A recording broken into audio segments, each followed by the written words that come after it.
적으로 갤럭시 S 시리즈와 노트 시리즈를 2월에 공개 및 출시하고 8월에 FE 시리즈와 G 시리즈를 선보인다는 의견에 힘이 실리고 있습니다. 만일 로스 0의 정보가 확실한 것이라면 2021년부터는 삼성전자의 판매 전략이 완전히 바뀌게 되는 것으로 우려도 있지만 또 다른 시장 변동을 불러올지도 모릅니다. 우선 갤럭시 S 시리즈는 그동안의 혁신과 새로운 도전을 울트라 시리즈에만 남겨두며 플래그십에 걸맞는 스펙만을 선보일 가능성이 커졌습니다.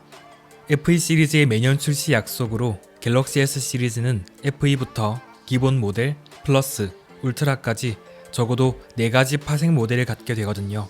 작게는 15만원에서 많게는 30만원의 가격 차이로 출시되는 만큼 각 제품별 특화 기능보다는 화면 크기와 소비자 니즈에 따라 선택지가 늘어나는 데 그칠 가능성이 커지는 것이죠. 대신 울트라 시리즈를 통해 폴더블 폰에서는 시도하기 힘든 카메라나 UDC, 초고속 충전과 같은 차별화된 기술을 대거 선보일 가능성도 있습니다. 또한 하반기를 책임졌던 노트 시리즈가 처음으로 봄, 여름 시즌에 출시되면서 갤럭시 S 노트로 통합되거나 여전히 구분되는 갤럭시 노트 시리즈로 불리며 함께 출시될 가능성이 있는데요. 이렇게 될 경우 소비자들은 하반기에 출시되는 노트의 기능 개선판을 기다리지 않고 니즈에 맞춰서 선택할 수 있다는 장점을 얻을 수 있습니다. 물론 S의 아쉬움을 노트로 채웠던 분들에게는 아쉬운 부분도 있을 것 같아요. 추가적으로 최근 들려오는 소식에 의하면 갤럭시 S 시리즈가 S펜 인식을 지원하면서도 S펜은 탑재하지 않으면서 따로 또 같이 전략을 선보인다고 하거든요.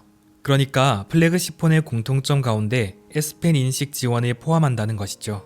이렇게 될 경우 갤럭시 탭 S7처럼 S펜을 지원하는 기기와의 연동성이나 작업 효율성을 기대하게 될 수도 있습니다. 물론 노트 시리즈의 정체성이 모호해지거나 장점이 희석될 가능성도 있는데요.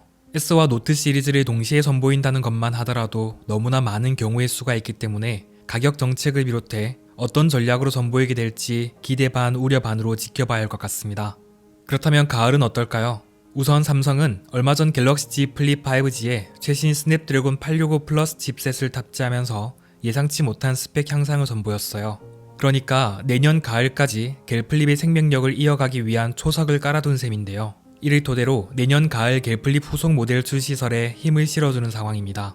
더구나 아이폰보다 먼저 공개하고 출시하는 전략에 따라 아이폰에 쏠리게 될 관심을 폴더블 폰 시리즈로 효과적으로 막을 수 있다는 장점까지 얻게 되거든요. 사실 노트와 폴드가 함께 공개되고 출시될 경우 서로 자가 잠식이 될 가능성이 크지만 플립과 폴드는 같은 폴더블 폰이면서도 소비층이 확연히 다르다는 점에서 오히려 시너지 효과를 기대할 수 있기도 합니다. 여기에 더해 S 시리즈에 대한 관심이 식어갈 때쯤 가성비를 강화한 FE 시리즈를 새롭게 선보이면서 중저가부터 고가, 초프리미엄 시장까지 모두 섭렵하는 라인업으로 가을 겨울 시즌을 잡을 수 있는 것이죠. 뒷이야기로 갤럭시 라인업은 상당히 촘촘한 가격대로 시장을 공략하고 있는데요.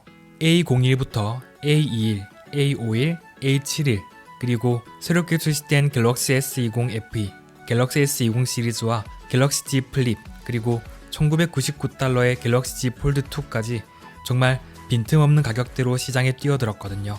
거기다 국내에서만 10만 대 판매를 넘어선 갤럭시 폴드2와 미국에서 출시되기도 전부터 흥행을 예고한 갤럭시 S20 FE는 픽셀5를 밀어내며 오랜만에 쓸만한 가성비 폰으로 대중의 관심을 받는 상황인데요.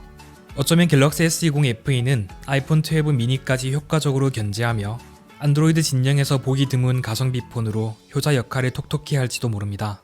그러면서도 동시에 G 시리즈로 다른 제조사에서는 넘보기도 힘든 폴더블 폰 시장까지 싹쓸이하는 상황이거든요. 어쩌면 올해 대중들의 니즈와 시장의 흐름을 파악한 삼성이 제대로 전략을 세운 다음 2021년부터는 완전히 다른 출시 전략으로 소비자들의 지갑을 공략하는 것은 아닐까요? 새로운 출시 전략이 불러올 예상치 못한 상황이나 자가 잠식도 무시할 순 없겠지만 기술력이 있기에 가능한 도전과 변화인 것 같기도 합니다. 소비자로서는 고민이 한층 더 깊어질 수밖에 없겠지만 이런 변화라면 나름 행복한 고민이 될지도 모르겠습니다.